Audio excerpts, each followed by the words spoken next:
Oui, donc Gilles Auger, qui est peintre d'art brut de Bourges, qui on est en relation régulièrement, qui nous a fait le plaisir de venir pour ce début d'année pour présenter ses vœux et présenter ses projets à venir. Ça va faire 9 ans que j'habite à Bourges et que durant ces 9 ans-là, je me suis donné à des travaux artistiques qu'on peut mettre globalement dans l'art brut, puisque je suis autodidacte et je n'ai à la base aucune formation artistique, entre guillemets.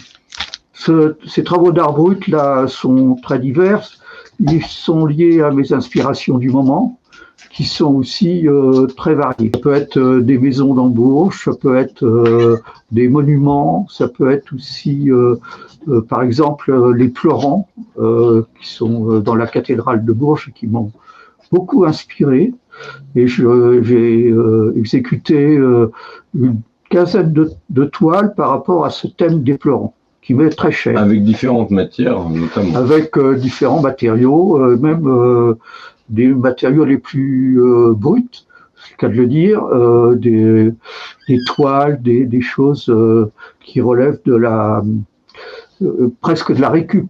Enfin bref, j'ai fait beaucoup de tableaux sur ces pleurants. Mais aussi, j'ai fait aussi d'autres œuvres qui sont à découvrir chez moi, dans mon appartement, et qui sont disponibles pour être exposées, pour être vues et appréciées, ou pas appréciées, et reconnues. Par ailleurs, là, depuis cette année écoulée, là, je me suis mis à dessiner des dessins humoristiques en relation avec la presse, comme dans Le Canard enchaîné ou dans Charlie Hebdo, de triste mémoire, bien sûr. Par ailleurs, je suis content évidemment d'être invité par James et JMag pour m'exprimer sur les différents canaux des réseaux sociaux. J'ai donc amené ce soir trois choses qui me tiennent à cœur. Au niveau littéraire, je vais vous montrer les bouquins que je lis en ce moment, qui sont prêtés d'une façon très généreuse par la médiathèque de Bourges. Et là, je suis tombé par hasard sur ce qu'on appelle des romans de gare, qui sont très faciles à lire. Donc c'est un Américain qui s'appelle Robin Cook, qui écrit des œuvres qui sont très liées à la recherche médicale et qui sont aussi liées au business médical, comme ça se pratique dans le monde entier. Et surtout parmi les grandes puissances qui ont des moyens énormes pour faire des recherches médicales dans les laboratoires très sophistiqués avec des chercheurs qui sont rétribués pour innover et chercher des nouveaux médicaments, des nouvelles formules, plein de choses nouvelles. Ça relève presque de l'anticipation ou de la fiction médicale, mais c'est très... on y vient en direct. Très fouillé, très bien tourné, et ça maintient la lecture en haleine parce que il y a toujours une intrigue très à la fois presque policière qui met en cause parfois des organisations financières qui investissent dans la recherche médicale uniquement à des fins de spéculation. Donc je recommande ce romancier, ça se lit très bien, ça se lit, c'est un vrai plaisir parce qu'on rentre dans le suspense du livre et on a envie d'arriver au dénouement de l'affaire, ou des affaires. Donc il a écrit une quinzaine de romans et il en a quelques exemplaires à la médiathèque de Bourges, que je recommande bien sûr.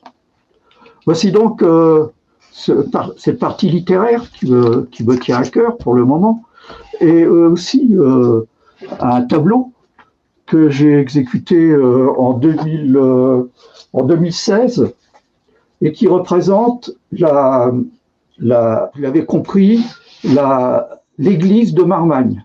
C'est un petit tableau qui fait 40 sur 30 cm. C'est une toile très, très naïve et qui peut s'apparenter, bien sûr, à ce qu'on appelle l'art brut. Troisième exercice, si je puis dire, c'est des dessins humoristiques qui sont en lien direct avec l'actualité, donc j'en fais 2 à 3 par jour. Voici donc les dessins que je vous ai. Voilà, alors donc... Il n'y a pas d'écho. Un premier dessin qui date du 2-3-2024, qui s'appelle la libido d'Oron. Tout le monde comprendra ce que ça veut dire. La libido d'Oron. Ouais. Voilà. Pour ceux qui sont locaux, voilà. On va faire un peu de psychanalyse. Donc, deuxième dessin, c'est en rapport avec l'affaire Sarkozy et le financement de sa campagne électorale. Et donc, il a des comptes à rendre par rapport à cette affaire, et la justice se penche déjà depuis plusieurs années sur cette affaire. Donc, j'ai mis sur un mur de l'Élysée « Mouammar m'a tué ». Tout le monde aura compris que ça fait allusion à l'ex-président de la Libye, qui était Kadhafi, bien nommé. Troisième dessin, c'est l'affaire Donald Trump avec son ami, entre guillemets, Story Daniel, qui a été payé pour acheter son silence. Mais malheureusement, le silence n'a pas eu lieu. Donc, le thème du dessin, c'est, vous l'avez compris, avec un lit, Eros et Capital. Quatrième dessin, c'est sur l'actualité médicale à Bourges. J'ai constaté que l'été, il y avait beaucoup de trafic d'hélicoptères au-dessus de nos têtes, mais par contre, l'hiver, je ne vois plus aucun passage d'hélicoptères. Donc je pense que ça doit être lié aux saisons. Donc j'ai appelé le dessin Santé et saison. Quatrième dessin qui est du jour, le dessin du jour, c'est Balle tragique à la Trinité. Balle tragique à la Trinité, un mort. Voilà donc les derniers dessins que j'ai faits ces derniers jours. Voilà, je remercie James et JMAG pour la présentation de mes petits travaux du quotidien. Salut et merci. Et justement, est-ce que l'actualité, on va dire actuelle, t'inspire ou pas? Évidemment, l'actualité aussi est tellement lourde. C'est-à-dire avec ce nouveau gouvernement merveilleux, avec Bayrou. Oui, mais là, ça se limite à de la communication, puisque maintenant, ce qui se passe, c'est que les politiques n'ont plus aucun poids sur les destinées de leur pays. C'est uniquement les milliardaires qui guident les politiques des pays. Donc, ils se trouvent totalement dépourvus de tout pouvoir. Et malheureusement, il y a une telle concentration de l'argent sur la planète que ce sont les milliardaires dans les grands pays qui font la pluie et le beau temps. Et nous, on se trouve malheureusement très défavorisés par rapport à ce pouvoir absolument totalitaire de l'idéologie capitaliste. Voilà mon analyse en 2 mots de la situation économique mondiale, qui malheureusement va sans doute être encore plus cruelle dans les années à venir. Et justement, par rapport à ton vécu et ton expérience, tu penses quoi de je pense pas. Éventuellement peut nous attendre. Je pense pas. Je constate. Alors, ce qui peut nous attendre, c'est ce que je viens de dire, des difficultés de tous ordres, des difficultés sur le plan de notre liberté même, de nos choix politiques, de nos orientations, même de nos pratiques dans la liberté d'expression. Moi, je constate que la laïcité est menacée, puisque les profs ont la trouille de faire leurs cours. Il y a de véritables menaces de terroristes sur la tête des gens, et ça met en cause nos valeurs de laïcité qui, à mon avis, petit à petit, à l'exemple des communautarismes comme aux USA, qui se pratiquent, et même, je vois chez les plus jeunes, a des intérêts pour la laïcité. Ils pensent que chacun doit penser librement, entre guillemets, leurs convictions.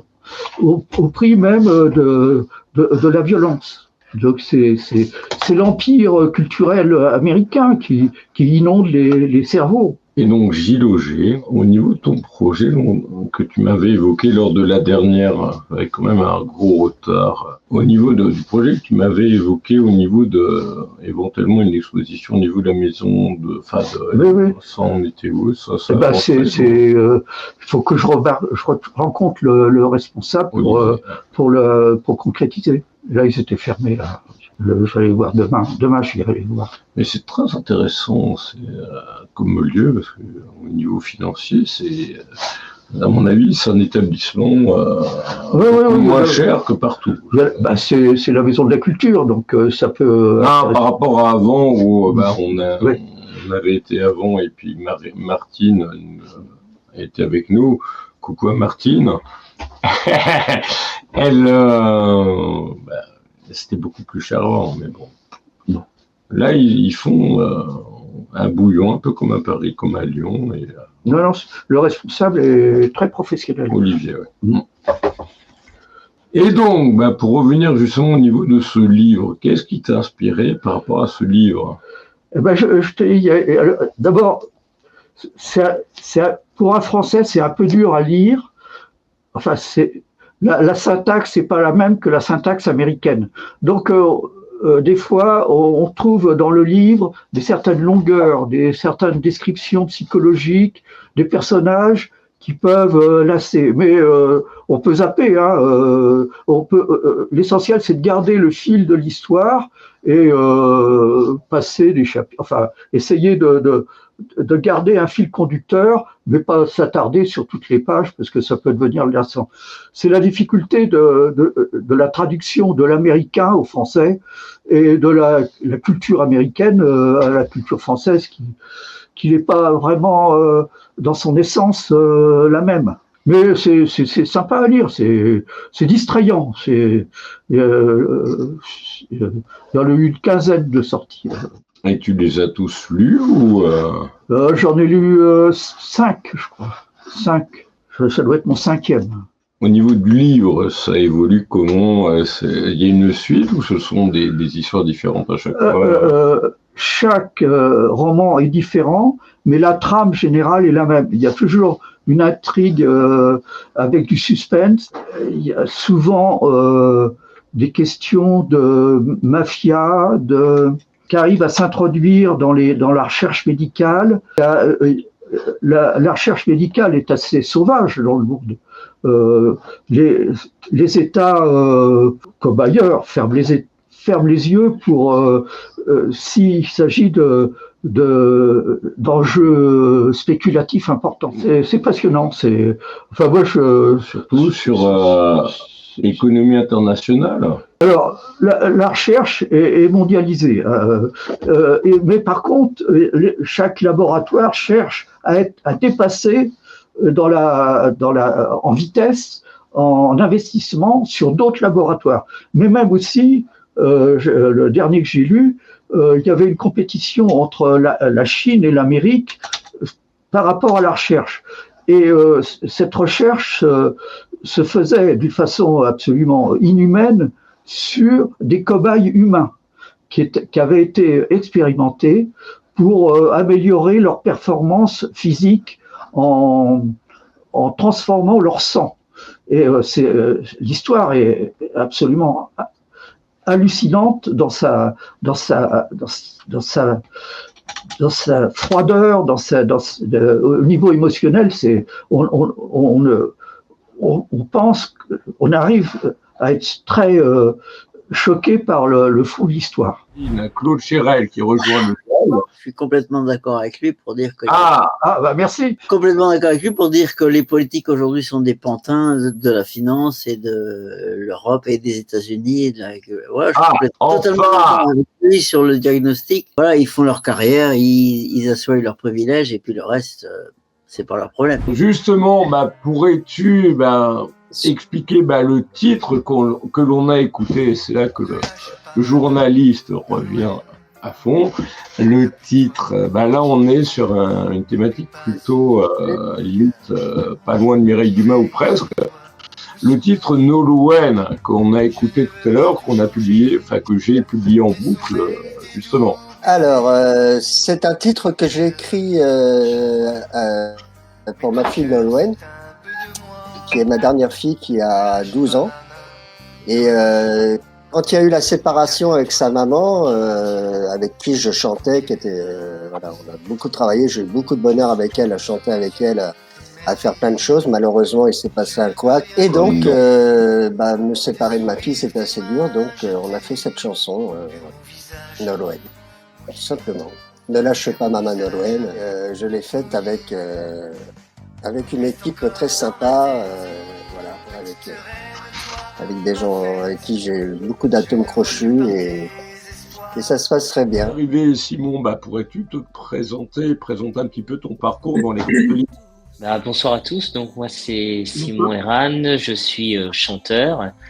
Donc mon parcours, pour faire simple, j'ai fait de la comédie musicale et aujourd'hui je m'oriente en tant que chanteur solo, chanteur et auteur-compositeur. Et donc depuis plusieurs années, voilà, je travaille sur des reprises et également des titres originaux pour essayer de me produire un peu à droite à gauche avec donc seul et aussi avec une autre chanteuse qui s'appelle Carole, avec laquelle on fait des concerts caritatifs. Et donc aujourd'hui, voilà, je suis là pour vous présenter un petit peu l'EP qui va sortir.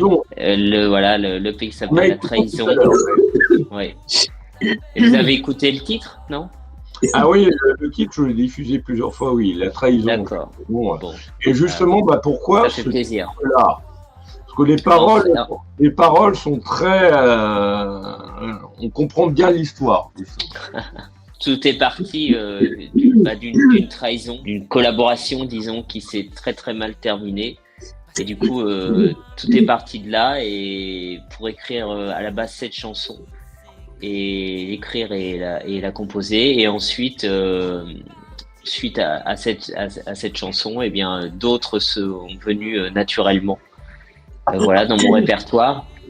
Et en fait, j'ai voulu, vu que c'est vraiment c'est ce morceau, ce texte à la base, puisque c'est un texte qui m'a donné envie de faire un EP, c'est pourquoi je l'ai appelé La Trahison, puisque c'est lui qui est à la base de tout, et qui est à la base de l'histoire de cet EP, si je peux dire.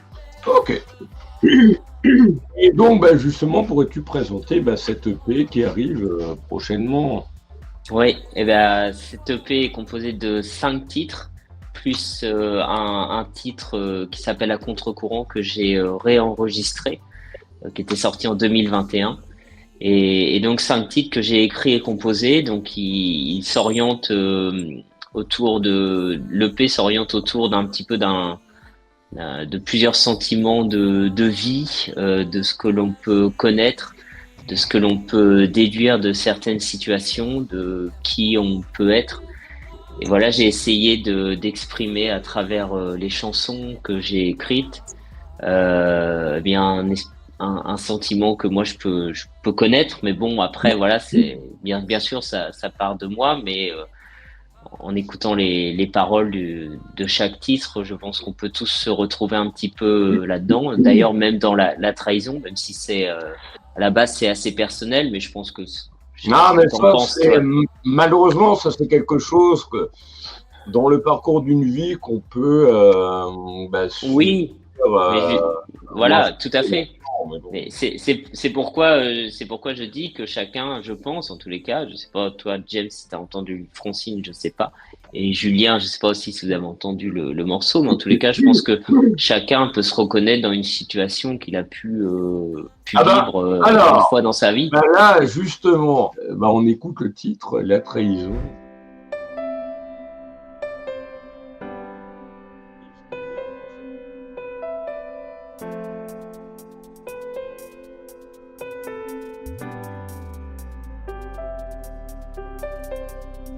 On a tous au fond de nous des désirs qui nous rendent fous. Tu as hanté mes envies, quitte à même me trahir. Trop souvent je n'étais rien et je croyais en ton chemin. chemin, tout ce temps dans le silence, faisait de cette vie une ignorance.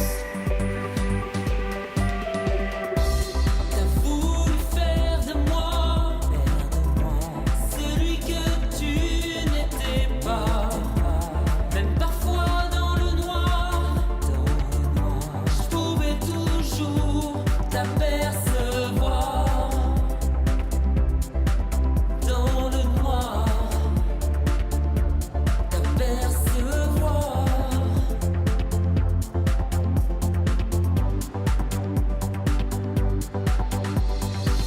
Parfois les mots étaient faciles, tout ne tenait qu'à un fil.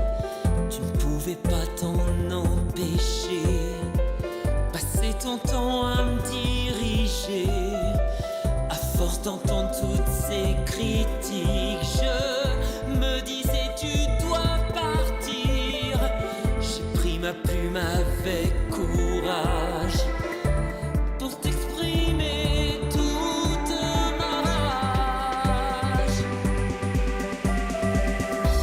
T'as voulu faire de moi celui que tu n'étais pas, même parfois dans le noir, je pouvais toujours t'apercevoir. Dans le noir, t'apercevoir.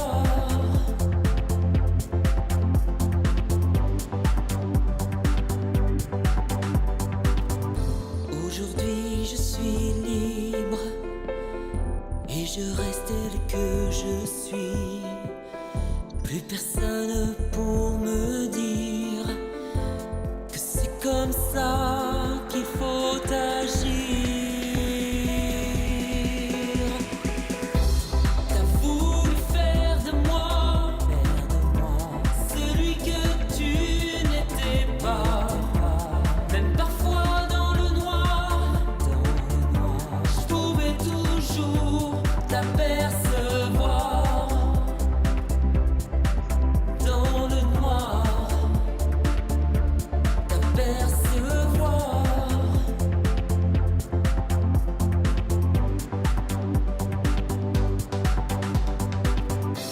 T'as voulu faire de moi celui que tu n'étais pas, même parfois dans le noir, je pouvais toujours t'apercevoir. Et Simon, quels sont tes projets pour les semaines et les mois à venir? Bah écoute, mes projets, c'est de sortir l'EP très, très bientôt. La trahison. Comment? La trahison. La trahison, oui, c'est ça. La trahison très prochainement. Le 25 janvier, je fais un concert pour le présenter en version acoustique. Et après, c'est trouver des scènes, trouver des lieux pour justement le présenter et le mélanger aussi à des reprises et d'autres compos qui sont pas forcément dans l'EP de la trahison, mais voilà, un petit peu pour me faire connaître et essayer d'avancer, quoi. Voilà, c'est ça mes projets. Pourrais-tu développer davantage par rapport à ce titre? Ce sont des paroles qui, Francine pourrait t'en parler, je pense, qui un peu concernent tout le monde, ce que tu disais juste avant. Oui, voilà, moi je suis parti d'une situation très très récente, on va dire, assez récente. Je me suis mis derrière mon piano et puis j'ai essayé de trouver des mots, un texte en partant d'un texte assez long que j'ai pu écrire, essayer du coup en racontant dans mon texte à moi, mon texte personnel, en essayant de mettre pas mal de détails par rapport à ce que j'ai connu, ce que j'ai vécu, et du coup ensuite mettre ça sous forme de parole, d'une mélodie qui colle bien, je pense en tous les cas, qui colle bien pour moi dans mon esprit en tout cas, qui colle bien l'histoire de cette chanson et aussi à l'univers, à la thématique que j'ai voulu développer dans cette chanson, justement. Quels sont tes projets, les réseaux sur lesquels on peut te retrouver? Alors, on peut me retrouver sur Facebook, c'est Simon Heran, H-E-2-R-A-N. Sur YouTube, c'est le même pseudo. Sur Instagram, c'est Simon Heran 14. Et sur TikTok aussi, c'est la même chose, c'est Simon Heran. Voilà, on peut me retrouver sur tout ça, sans problème. Et aussi sur les plateformes de streaming, Simon Heran. Et avec bientôt la trahison qui sera dessus. Et d'ici combien de temps cette EP? D'ici à environ dans 15 jours, il sera sorti. Et il sort sous quelle plateforme numérique uniquement ou éventuellement il y aura du physique aussi que je vais faire pour le. Format cassette là. Comment? En format cassette, bien sûr. Non, format CD. Mais encore qui écoute encore des CD, mais c'est toujours bien d'avoir un format physique pour le proposer lors du showcase du 25 janvier. Et après, il sera sur les principales plateformes de streaming, donc Apple, Deezer, Spotify, Amazon, etc. Bandcamp, oui, c'est moins connu. C'est moins connu, mais c'est pourtant historique. C'est très connu, notamment au niveau du Canada. Au niveau du Québec, chez nous, un petit peu moins quand même. Donc, je vous souhaite à tous une bonne soirée. Et puis, à bientôt. Et bonne année, j'ai pas eu le temps de vous le dire, donc bonne année quand même. Oui. Bonne année à tous. À bientôt. Même des congés et tout. 5 George K. 5 George K. 5 George K. 496 Broadway,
pourrais-tu te présenter et présenter le duo que tu as, dont on a écouté le titre John Doe tout à l'heure.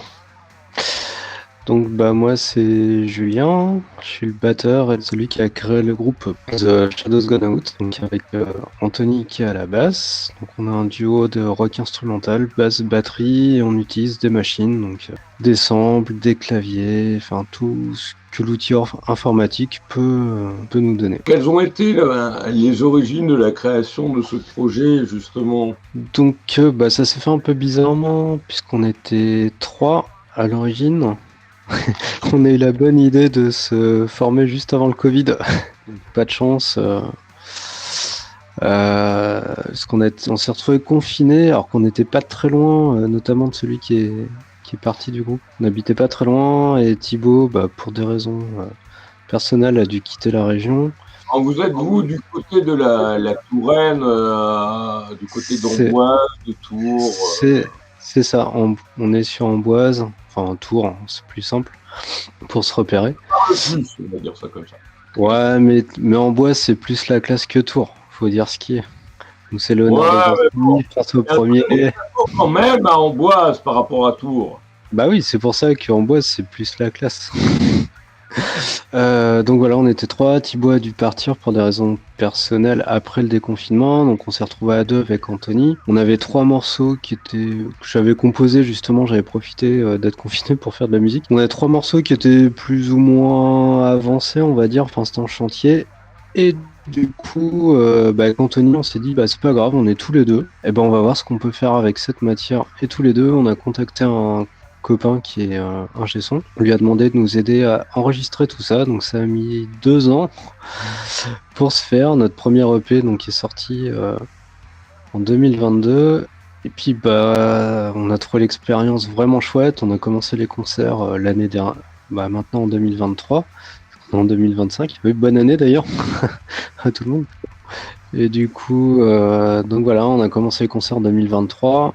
Et ça a été un peu compliqué puisque comme on a l'outil informatique et beaucoup de techniques, c'était pas facile à se mettre dedans. Maintenant c'est rodé. Et on s'est dit on va pas s'arrêter là, donc on a fait un single pour tester une autre façon de faire, donc qui est sorti en 2023, et notre fameux EP John Doe qui est sorti il y a pas longtemps, fin 2024. Et on a sorti un vinyle. Alors je l'ai pas, il est en bas.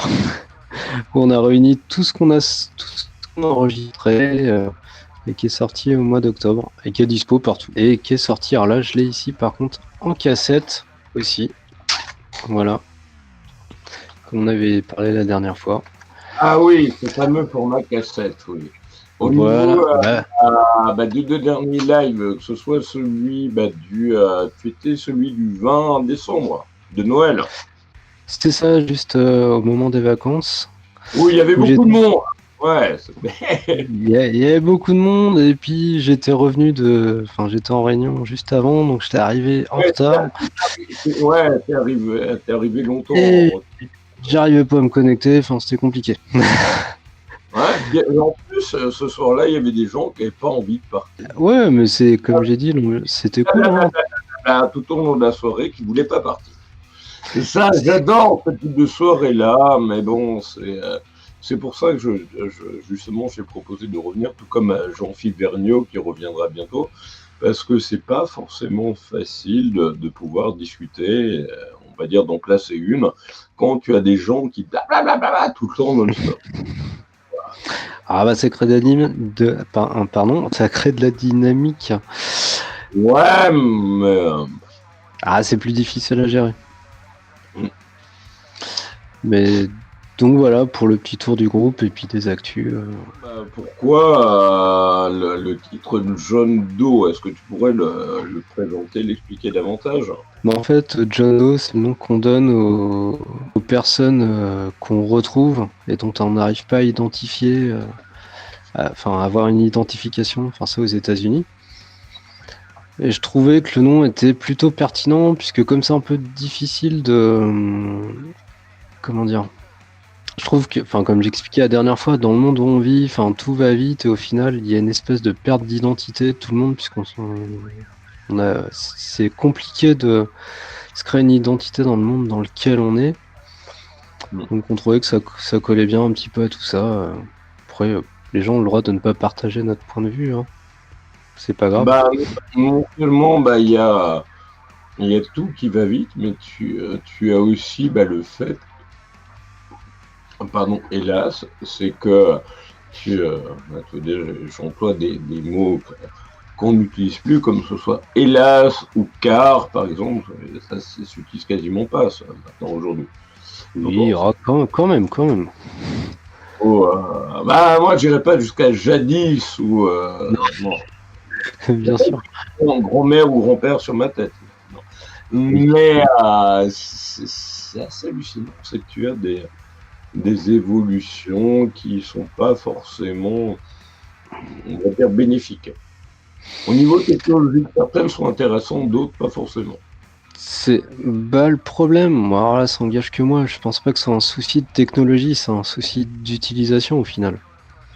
C'est pas la technologie qui est. De politique d'utilisation ou parce que plus ou moins, tu as forcément des influenceurs ou des marketeurs qui sont là pour te pousser à utiliser ou à adopter d'autres attitudes ou d'autres choses que tu n'utilisais pas avant, que ce soit par l'image, que ce soit par le son, par la répétition, et c'est plus ou moins, on va dire, lié, et surtout dans le domaine de la répétition. C'est ça le problème. Sur certains domaines, je pense. Bien sûr, mais après, moi je suis persuadé que c'est plus l'utilisation qu'on en fait. Et d'ailleurs, il y a un parallèle que je trouve intéressant en tout cas, c'est dans les années 80, au tout début des années 80, tout le monde avait peur de ces innovations, et à juste titre. Il n'y a qu'à voir les peurs qu'il y avait à ce moment-là, qui sont en train de se matérialiser actuellement, qui devient très inquiétant, notamment puisque là on parle de l'intelligence artificielle. Alors, c'est pas le seul film, mais des films comme Terminator annonçaient déjà les problématiques que pouvait avoir ce genre de technologie. Justement, pour rebondir par rapport à ça, d'où est venue cette idée, alors que moi, au niveau des interviews que j'ai pu réaliser, j'en ai réalisé 458 l'an dernier, donc grosse moitié dans le domaine du rock, ou ses dérivés, métal, post-rock, rock alternatif. D'où est venue cette idée de relancer la cassette audio? Pourquoi? Tu l'as montré d'ailleurs. Oui, elle est là. Tac. Tout simplement, parce qu'avec Anthony, déjà on a eu une opportunité. Donc Anthony, aux gens qui ont pris le live en cours, c'est la deuxième partie de ton binôme. C'est ça. Il a la batterie, lui il s'occupe de l'aspect guitare. Non, il fait pas de la guitare, il fait de la basse. Pardon, c'est proche, désolé. Oui, ça c'est proche. Donc, pourquoi la cassette? On a eu l'opportunité de par un label qui nous l'a proposé, et comme j'expliquais, donc tous les deux, on est des enfants des années 80, même si on était petits, non encore. Donc c'est quelque chose qu'on a connu, qu'on a utilisé, et il y a un côté nostalgique, c'est comme le vinyle, et à la différence d'un CD qui est vraiment un vrai bien de consommation au sens où on l'entend, le vinyle et la cassette sont des objets de collection. Ah oui, mais d'ailleurs les vinyles reviennent en force, mais surtout au niveau du merch à la sortie des concerts des groupes pour être dédicacés, et malheureusement ils sont plus écoutés puisque les gens, les fans des groupes préfèrent écouter la version numérique, et l'objet reste figé, comme à mon avis les cassettes. Voilà. Alors oui, pour les cassettes en tout cas c'est le cas, on sait très bien que les cassettes qu'on vend ne seront pas ou très peu écoutées. Après les vinyles c'est un peu différent. Moi je me considère pas comme un collectionneur, par contre je consomme du vinyle tout simplement parce que je trouve l'objet intéressant. Et le gras aussi. Oui, mais aujourd'hui, entre un vinyle et un CD, vu que c'est les mêmes masters, on aura quasiment le même son, ce qui n'était pas le cas il y a 30 ans, où il y avait une vraie différence entre un vinyle et un CD. Il n'y a qu'à faire la comparaison avec un disque vinyle et un CD d'il y a 30, 40 ans, voire plus. Là, il y a une vraie différence de son puisque c'est pas les mêmes procédés. Aujourd'hui, ça a plus valeur d'objet de collection que d'écoute. Alors moi, c'est pas mon cas puisque j'écoute les disques que j'achète, sinon je les achète pas. Normal. Bah non, c'est censé être normal. Mais a priori, pas pour tout le monde. Et toi, Francine, quelle est ton utilisation, si tu en as encore une, du vinyle Non, je les écoute plus, moi, maintenant. D'ailleurs, je les ai même pas. C'est pas moi qui les ai conservés, c'est resté du côté de mes frères et sœurs. Et au point de vue des cassettes, oui, c'est bien aussi d'avoir des vieilles cassettes. Moi, j'en ai plein des cassettes avec mes chansons, j'en ai une tonne. Mais bon, on les a pas remises en MP3, certaines oui. Donc ça, c'est aussi un travail à faire de reprendre toutes les vieilles cassettes de chansons et de les remettre en MP3 pour les faire écouter. Pas mal aussi ça. Mais je suis pour le vinyle. Je suis d'accord avec. Je trouve que c'est vraiment une pièce de collection. D'abord, c'est plus intéressant comme au niveau matériaux. Et ça se conserve certainement parce que c'est physique finalement. T'es de quelle année, toi? 80, 85 Non. Oui, c'est l'année pas mieux. Je dis pas. Non, je suis de 82. Ouais, pas loin, entre 80 et 85. Ça va, bon. Contrairement à Pierre Charby, on donne plus d'âge, et je l'ai eu tout à l'heure au téléphone, et il m'envoie son livre, il était dans le live, le live 29, non, le 29, il y a 2 lives. Ouais. Lui, il a écrit un livre, c'est bien, avec plein de livres avec des anecdotes sûrement à découvrir. Non, mais c'est assez amusant. D'ailleurs, tu as un bijou de Fred, son fils. Oui. C'est un ami aussi, comme James Bello. Non, c'est moi, ça. Un ami avec toi, comme avec Fred et comme avec beaucoup d'amis relationnels facebookiens, et c'est bien. Mais c'est vrai qu'avec Fred, ce qu'il y a de bien, c'est qu'on on s'est rencontrés aussi parce qu'en fait, avec son père, qui est donc aussi fait partie de jury aussi pendant les concours à Cannes, etc. Et donc, forcément, on finit par connaître beaucoup de monde. Et on entretient des relations avec certaines personnes par hasard. Il n'y a pas de voilà. C'est tout à fait. Et comme on a des points communs, c'est-à-dire que lui, en fait, il aime bien aller dans les karaokés. Moi, c'était moins mon truc. Je voulais jamais y aller. Puis finalement, depuis que il m'a entraîné vers les karaokés, j'y vais. Ça permet en fait de garder le pied sur la scène toujours, entre autres. Quels sont vos projets pour les semaines et les mois à venir au niveau de TSGO? Ah bah plein. Le groupe est un projet à lui-même. Bah du coup, on reprend les concerts donc la semaine prochaine. Donc le week-end du 16-17, on part en Belgique avec pas mal de concerts jusqu'au mois de mai. Et on va essayer il y a un clip qui devrait sortir au premier semestre, sinon deuxième semestre. Et sinon, là, on est en train d'écrire la suite. Donc, on est en train d'écrire un nouvel EP qu'on espère enregistrer en fin d'année pour une sortie 2026, en dématérialisé, puis peut-être en support, on verra. Donc on va être pas mal occupé. Et toi, du coup, Julien, pourquoi est-ce que vous faites justement du rock instrumental et pas chanter? Parce que déjà, comme l'a expliqué Simon, ça impose d'écrire des textes et que on n'est pas très doué là-dessus avec Anthony. Et puis trouver un chanteur qui chante bien et qui sait écrire des textes, c'est compliqué. Du coup, on a préféré opter pour l'option sample. Donc, puisque on a des fois des morceaux purement instrumentaux, d'autres fois avec des samples de voix, avec des phrases ou des mots percutants, et parce qu'on voulait pas que ce soit le chant qui drive aussi la musique. Parce que là, le morceau de Simon, c'est qui est très bien. Merci. Là, c'est vraiment le chant qui drive. Oui, ou tu l'as accompagné, ou là, c'est vraiment. C'est ça, c'est une approche qui est complètement différente. Là, le chant donne une direction. Nous, l'écoute est plus compliquée parce que ça impose à l'auditeur de vraiment rentrer dedans. Puisque justement, on n'a pas ce côté chant et texte qui nous permet de rentrer facilement dedans. Enfin, en tout cas, voilà, moi c'est l'avis que j'en ai. Après, je laisse la parole aux deux chanteurs qui s'exprimeront peut-être mieux que moi. Tu dis. Alors, chacun est différent, hein. C'est sûr que chacun est différent, ça dépend. C'est vraiment deux façons de faire différentes.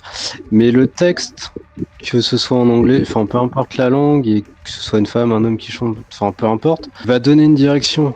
La musique, un morceau instrumental va demander plus d'implication à l'auditeur. C'est pour ça que c'est toujours plus simple avec un chanteur qui, lui, va aiguiller justement les choses. Et paradoxalement, j'écoute plus de musique avec du chant que sans chant. Pourquoi TSGO? C'est les initiales de The Shadows Gone Out. Parce que je suis un grand fan du groupe Baos, un groupe gothique des années 80, qui a sorti un album qui s'appelle The Sky's Gone Out. Malheureusement, le nom était déjà pris par notre groupe. Donc on a changé un mot pour garder un petit peu l'idée.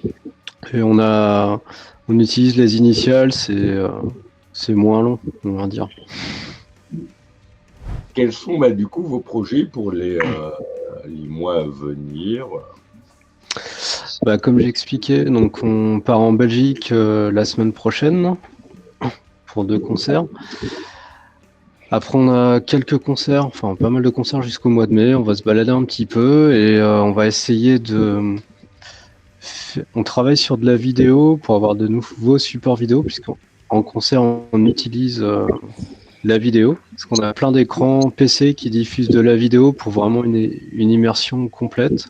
Donc on travaille là-dessus. Pour dessus, présenter les autres titres de l'EP, parce que John Doe est l'un des plus connus, mais que vous diffusez le plus, mais pourquoi pas parler des autres éventuellement? On peut. Désolé, fallait la sortir celle-là. Oui. Ah, ça c'est le plus facile puisque c'est le morceau titre, enfin le plus facile, alors qu'on n'a pas de chant. Mais les 2 autres morceaux sont toujours dans la même idée, avec ce côté très urgent, très urbain. C'est quelque chose qui est pas consensuel, qui est pas fait forcément pour. Enfin, comme j'expliquais tout à l'heure, ça demande une écoute plus attentive. Voilà. Après, on a le droit de pas aimer, c'est pas un problème. Mais donc les autres morceaux, donc il y en a 2 puisque c'est un EP 3 titres.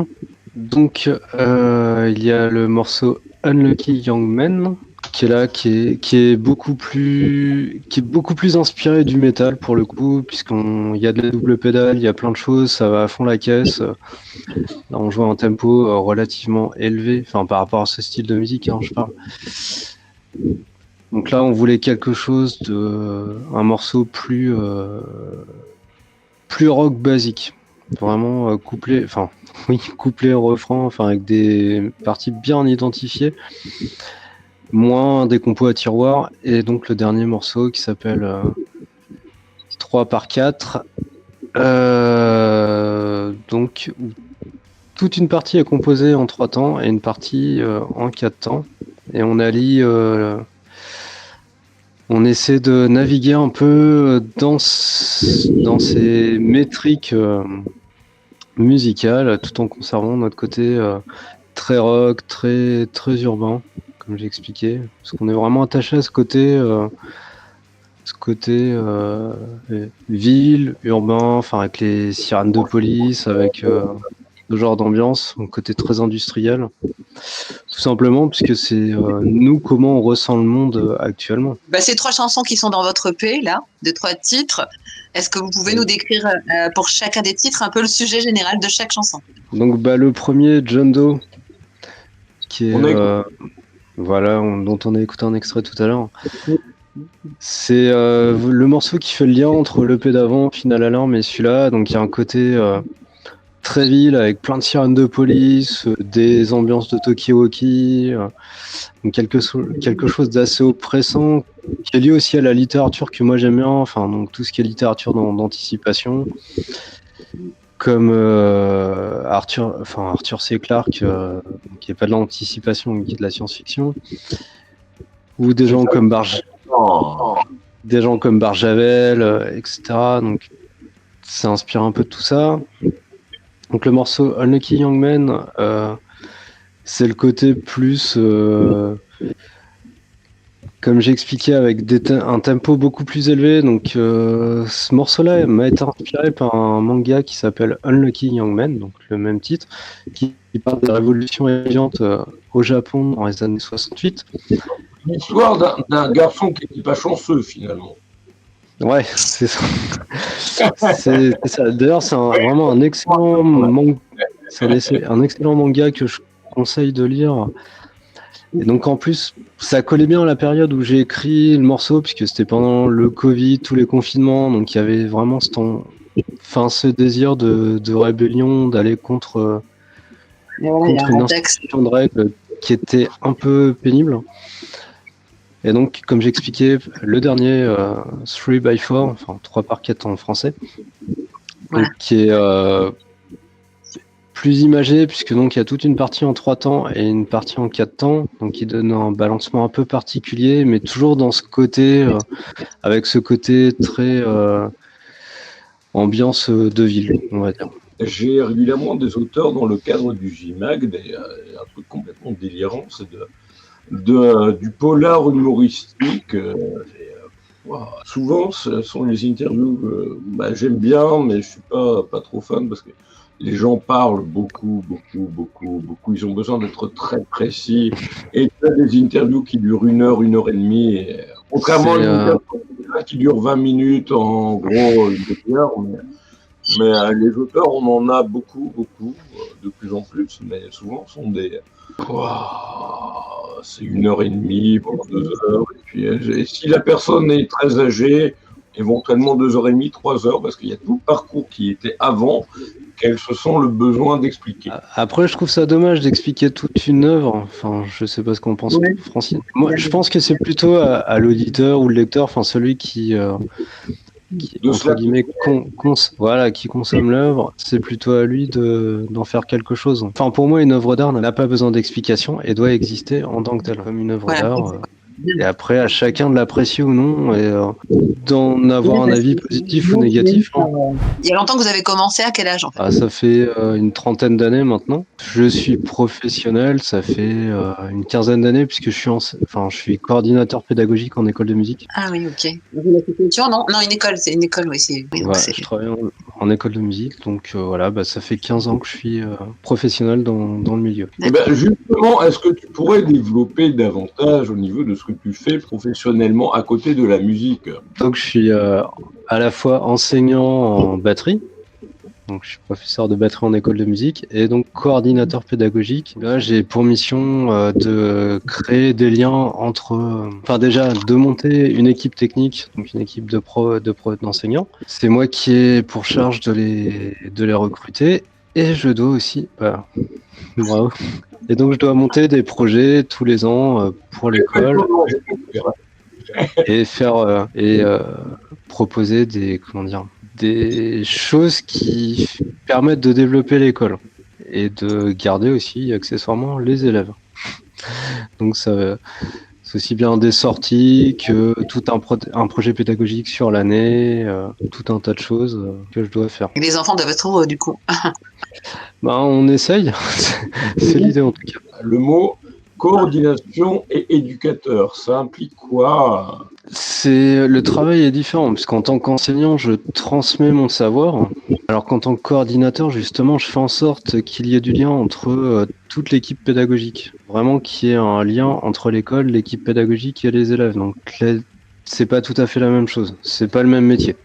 Donc là, j'ai les 2 casquettes. Aujourd'hui, c'est la casquette musicien, mais donc voilà, grosso modo, la différence. Bon café, au passage.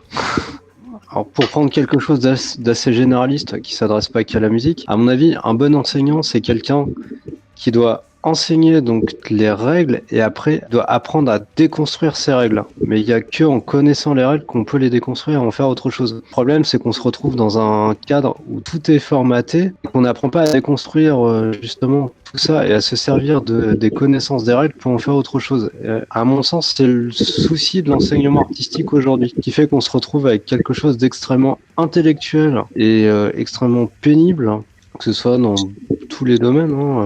Et il y a bah voilà, Francine parlait de peinture tout à l'heure, donc j'espère qu'elle va nous le montrer. Pour prendre l'idée de la peinture, bah, il y a qu'à voir par exemple tout le mouvement du cubisme, alors que j'apprécie pas spécialement, mais tous les peintres cubistes étaient d'excellents peintres qui ont réussi à transcender ces règles-là pour en faire autre chose. C'est pas des gens qui sont partis de rien, qui ont fait n'importe quoi.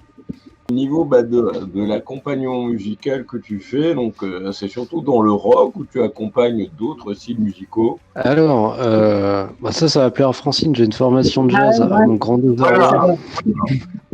J'ai horreur de ça. Mais non, mais après voilà, j'ai touché à plein de choses. Je sais faire beaucoup de choses. Après, j'ai mes préférences. Je respecte, il y a vraiment pas de souci avec ça. Comme j'expliquais tout à l'heure, il en faut pour tout le monde. Ça m'empêche pas d'apprendre des choses que j'aime pas à mes élèves. Mais voilà, après il y a des domaines où on est meilleur que d'autres. Non, bah j'ai que ce groupe-là et un autre groupe j'ai un groupe de métal qui sont à côté de chez moi qui est en train de se faire. Voilà. Après. J'ai rien d'autre puisque j'ai fait le choix de faire de la musique qui me plaît, quitte à ce que ça génère pas beaucoup d'argent, d'où le fait que j'ai un métier un métier qui est lié avec la musique évidemment, mais à côté puisque mes groupes ne sont pas professionnels. Mais voilà, j'ai décidé, c'est vraiment un choix de ne pas avoir plein de groupes de musique pour faire la musique que je plais, puisque dans TSGO c'est moi qui compose, qui fait les vidéos, je fais tout de A à Z. La communication, tout. Et donc ça me prend suffisamment de temps et j'ai pas envie d'en perdre avec des projets qui me plaisent pas. Je préfère le laisser à des personnes à qui ça plaît que de prendre la place de quelqu'un. Aujourd'hui, ça revient plus trop cher d'avoir quelque chose de qualité avec un minimum d'argent. Ce qu'il faut, c'est avoir les contacts qui vont avec. Nous, nos EP, on les a fait pour pas très cher avec un résultat quand même plutôt bon. Alors évidemment, je compare pas à des grosses productions, faut être réaliste. Mais ce serait stupide de dire ça. Mais aujourd'hui, pour avoir un résultat quand même plus que correct, ça ne coûte plus trop cher. Pour moi, la difficulté, c'est plutôt d'arriver à le diffuser, puisqu'on est dans un espèce de marasme où il y a trop de choses qui sortent tout le temps. Et à mon sens, la difficulté est plutôt là, puisque dans l'artistique, ce qui compte, c'est plus l'idée, c'est l'idée plus que le produit au final. Et c'est pour ça que notamment en musique, des choses sont restées depuis 30, 40, 50 ans qui ont des sons pourris, et pourtant ça reste des morceaux géniaux que tout le monde réécoute. Mais oui. Contrairement à aujourd'hui, où technologiquement parlant, il n'y a plus de soucis pour enregistrer bien de la musique, mais c'est beaucoup plus calme au niveau financier d'ailleurs aussi. C'est ça, et ça passe à la trappe. Donc je pense qu'il y a des questions à se poser par rapport à ça. Puis d'autant plus qu'il y a des gens qui sont prêts à mettre de l'argent pour soutenir des EP, des singles, des clips, qui sont prêts à mettre beaucoup de thunes. Mais après, c'est une histoire de confiance au niveau du crowdfunding. Ouais. Je pense que le plus important, c'est la scène plus que le support en lui-même. Comme l'expliquais tout à l'heure, voilà, on sort une cassette, un vinyle, ça va toucher un public quand même qui est extrêmement restreint. Parce que c'est pas pour être vilain, mais la cassette, à mon avis, plus. Mais, alors ça dépend, parce qu'on a notre vision, la vision de ce que ça peut donner en France, mais par exemple en Allemagne ou dans les pays de l'Est, c'est un support vraiment de collectionneur qui est extrêmement recherché. Même si ça reste un support de niche, c'est extrêmement recherché. En France, beaucoup moins. Le type de discussion que j'ai avec certains groupes de rock ou de hard rock ou de heavy, ils me disent que déjà au niveau du rock en France, à part certaines villes, il est beaucoup plus connu dans l'Est, le Nord-Est, que ce soit beaucoup en Allemagne, soit du côté de Metz, ou sinon il y a un gros collectif du côté de Vichy, Clermont-Ferrand, où il y a notamment Ambre, du côté de Nantes aussi, où il y a Cachemire, les Trois Fromages, entre autres. Oui. C'est du rock un peu commercial, sympa et dynamique. D'ailleurs, un coucou et un bisou. Ah oui, ça je connais. Et ouais, mais le rock n'est pas mort en France. Mais malheureusement, on est plus dans des villes ou un peu dans des niches, comme le métal, comme le reggae d'ailleurs, c'est à peu près la même chose. Oui, et puis en France, on n'a jamais eu cette culture de musique entre guillemets amplifiée et toute cette culture rock que peuvent avoir les Anglais ou les Américains ou même dans. Parce qu'éventuellement, il arrive de faire de l'accompagnement musical pour des projets comme une comédie musicale en cours de création, pas forcément. En fait, comme j'expliquais tout à l'heure, je fonctionne par projet, donc je suis pas à la recherche spécialement de jouer pour jouer. C'est si un projet m'intéresse, je m'intègre dedans. Si ça m'intéresse pas, je laisse à quelqu'un que ça intéresse. J'essaie d'être pragmatique. J'ai pas envie de subir quelque chose que j'ai pas envie de faire. Et là, comme mon groupe, enfin ma vie de musicien n'est pas professionnelle, j'ai le choix j'ai ce luxe-là de refuser si j'ai pas envie de faire. D'où le fait que je suis pas intermittent. Après, je reproche pas à ceux qui sont intermittents de l'être. Disons que ça me laisse ce luxe-là. Comme ça, un EP de 3 titres, celui du coup dont tu parles jamais, c'est pourquoi? Celui dont je parle jamais? Oui, puisqu'il y en a un dont tu parlais au tout début où on s'est connus, et puis là, le Jaune d'eau. Et c'est un EP de 3 titres, donc c'est un peu facile à faire au niveau de la déduction. Parce que je parle moins du premier qu'on a sorti, puisque c'est pas l'actualité, et je pense que Francine sera d'accord avec moi, mais quand on est dans l'artistique... Pourquoi c'est Ah non, c'est que l'idée c'est d'avancer, et c'est bien de regarder dans le rétroviseur, mais là j'ai envie de voir ce qui se passe devant plus que derrière. Et que ça m'intéresse pas de refaire ce qu'on a déjà fait. Normal. C'est pour ça que, voilà. Alors après, il y en a qui aiment bien, c'est de l'art professionnel. Je suis sur la même philosophie de vie, c'est autant ne pas, il vaut mieux vivre avec des remords qu'avec des regrets. Et donc toi, du coup, Julien, puisque Francine m'avait posé une question tout à l'heure, est-ce que tu avais une question à me poser éventuellement ou pas? Ton meilleur souvenir de 2024 et celui que tu as le moins apprécié? Sans donner de nom. C'est une interview qui a duré un quart d'heure, qui était assez pathétique, puisque la personne n'avait rien à dire, ni de paix, ni de livre, ni rien à dire.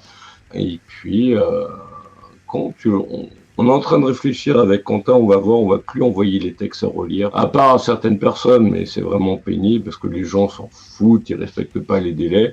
Et nous, comme on est maintenant sur des mags où avant on était sur des mags où on avait 20, 25, 30 interviews, maintenant on est plutôt sur des mags où on a 40, 45 interviews inédites par mag, ce qui fait que ça nécessite beaucoup plus de temps et qu'on peut pas pour la création. Et surtout, la correction qui est intéressante aussi, parce que sur la correction, il y a aussi quelques pépites. On envoie des textes qui sont corrigés impeccables, nets, et puis les artistes, on les retourne avec des fautes d'orthographe, des trucs de syntaxe, des trucs vraiment, des smileys, où on perd du temps au niveau de ça. Et puis comme on a 40, 45 interviews par mag, et forcément, ce qui fait que on a tout un temps où on dort. Moi, pas forcément. Moi, je m'occupe juste au niveau des mags de toute la relecture finale. Au niveau de tout ce qui est design. S'il y a 2-3 trucs, heureusement que je m'occupe pas du tout, mais vraiment Quentin, lui, c'est mot par mot, s'il manque des virgules, s'il y a des trucs, par exemple, une salle que des chanteurs connaissent bien, qui s'appelle l'Alhambra à Paris. Ah oui, c'est cool. Un exemple. Avant, on passait par un logiciel de retranscription qui coûtait 3 à 5 euros par minute. Maintenant, on passe par un logiciel IA, donc intelligence artificielle, qui nous retranscrit tout, mais pas très doué dans tout ce qui est nom propre, nom domaine, ou tout ce qui est vraiment spécialisé.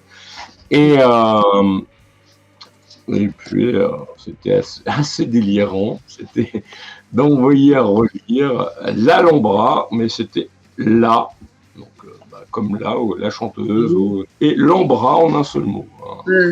Sans le H, sans le type de coquille qu'on a régulièrement.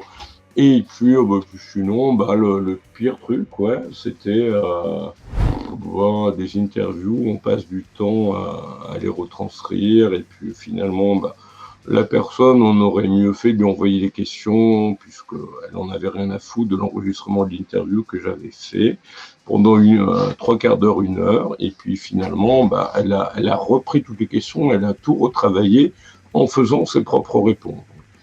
Finalement, pourquoi j'ai perdu du temps à l'écouter? Pourquoi on avait payé pour enregistrer, retranscrire ça? Et puis, pourquoi Quentin avait perdu du temps? Voilà. Et moi, c'est le genre de truc que j'apprécie pas trop. Et voilà. 2024, c'était une année qui était très fatigante, épuisante, parce que 458 interviews, parce qu'on travaille quasiment tous en télétravail. Avant le Covid, on était une équipe soudée, on se connaissait tous de vue.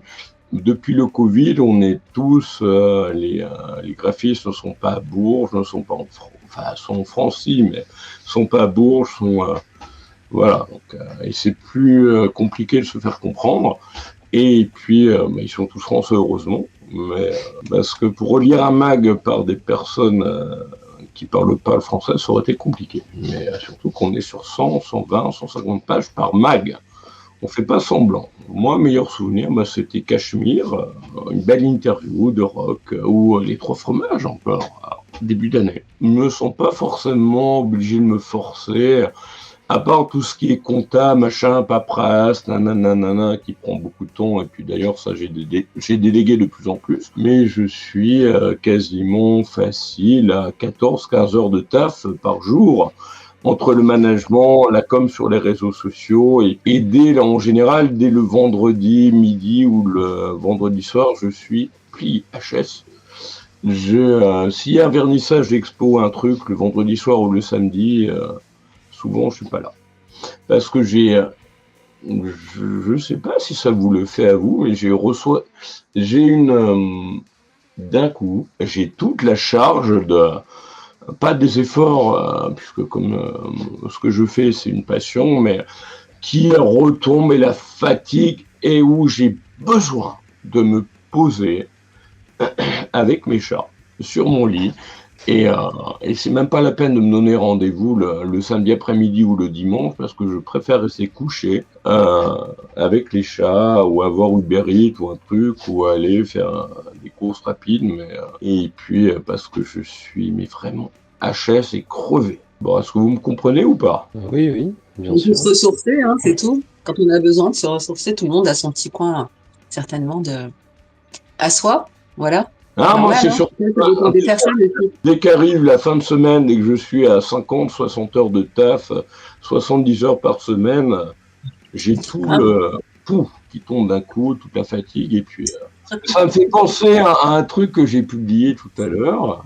Dans la vie, il faut toujours persévérer et donc ne rien lâcher. Car c'est en forgeant que l'on devient forgeron. De nos jours, c'est en persévérant, donc en ne lâchant rien, que l'on devient artiste. D'ailleurs, quelle est, selon toi, la définition du mot artiste? Oui, alors artiste, pour moi, en fait, c'est un état d'être depuis inconscient d'ailleurs aussi, parce qu'on ne sait pas si on est...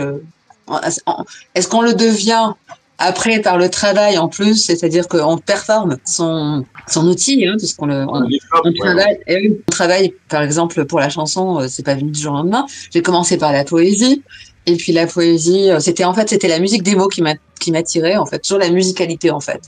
Et ensuite, donc j'ai peaufiné cette langue française. Ouais, justement, au niveau de la création, au niveau des textes des auteurs, quels sont ceux qui t'ont inspiré le plus Les auteurs. Oui. En fait, c'est moi-même j'écris en fait cette musique et ça vient tout seul comme ça, non. Sinon, c'est Jean Ferry, les poèmes d'Aragon, parce que c'était tellement écrit. J'ai acheté ce disque en fait de Jean Ferrat. J'étais toute jeune, genre 12 ans. Personne m'a influencé, rien du tout. Mais c'est vraiment le coup de cœur pour les textes romantiques finalement, qui en fait il exprimait ses poèmes pour son épouse. Voilà, Aragon. J'ai trouvé ça merveilleusement écrit. Et donc Jean Ferrat les a mis en musique et j'ai trouvé que c'était illustré musicalement formidablement par rapport à ses poèmes. C'est ce que c'était tout simplement. Après, je sais pas spécialement, moi je suis assez ouverte à tout, hein. Mais il y a Clara Luciani qui me va bien complètement au niveau tonalité. Et après Jacques Brel, ça va très bien aussi. Sur le port d'Amsterdam, souvent je chante des chansons comme ça, je sais pas pourquoi d'hommes. Aznavour me va bien aussi, Charles Aznavour, parce que tu es un homme quelque part. Non, pas du tout. J'ai un esprit direct, oui, qui est un peu comme un homme dans le sens direct, sans transition. Macron, je plaisante. Oui, je suis direct, je suis direct sans transition, je fais pas de chichi en général. Sauf pour maquiller, alors là c'est compliqué, mais autrement, dans la vie, je suis simple. Et donc, toi, Julien, à part Baudelaire, quelles sont éventuellement tes sources d'inspiration et pourquoi, justement, au niveau de ces sources, pourquoi vous faites de l'instrumental et pas de la chanson accompagnée musicalement? On revient à peu près sur la question de tout à l'heure, mais oui. Alors que toi, tu as l'air d'avoir un côté très, très littéraire. Alors déjà, il n'y a pas de chanson parce que, comme j'ai expliqué, c'est compliqué de trouver un chanteur qui sait chanter. Pourquoi pas toi? Parce que moi, je sais pas faire. Ça s'apprend. Ah oui, oui, mais je sais pas faire, j'ai pas l'envie et je suis pas fait pour être devant la scène. Moi, j'aime bien qu'on sache pas qui je suis, me noyer dans la masse. Même faire mon travail de coordinateur, au final, j'aime pas être mis en avant. J'aime bien être derrière. De toute façon, le chant implique un côté un peu narcissique. Ah oui, c'est clair. D'être admiré. Moi, j'ai pas du tout. Oui, enfin, je parle pas, enfin, j'évoque pas ça de façon péjorative, loin de là. Mais disons que moi, ça m'intéresse pas d'être mis en avant. Je préfère que ce soit le produit fini qui soit mis en avant, enfin, mes morceaux qui existent en tant que tels, plutôt que moi. Je m'en fiche que les gens disent que c'est moi qui ai écrit le morceau ou qui ai fait tel truc. Enfin, j'en ai strictement rien à faire. Ce qui compte, c'est le morceau que j'ai écrit puisse vivre en tant que tel et pas parce que c'est moi qui l'ai fait. Il va falloir qu'on conclue quand même cela. Oui. Et vous deux, donc du coup, un message essayez toujours d'être dans la clarté, dans les chemins qui sont le sourire de tous, et positiver toujours un maximum malgré tout. Bonne année 2025 à tout le monde. Et surtout, faut, comme tu disais tout à l'heure, ne pas regretter, mais au moins oser faire les choses et puis voir par soi-même ce que ça peut donner, tout en mesurant parfois tout ça.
un message. Donc on a eu un début de live qui était assez compliqué, qui était totalement imprévu. D'ailleurs, les artistes ont pu le voir, le ressentir, notamment Francine Casadome.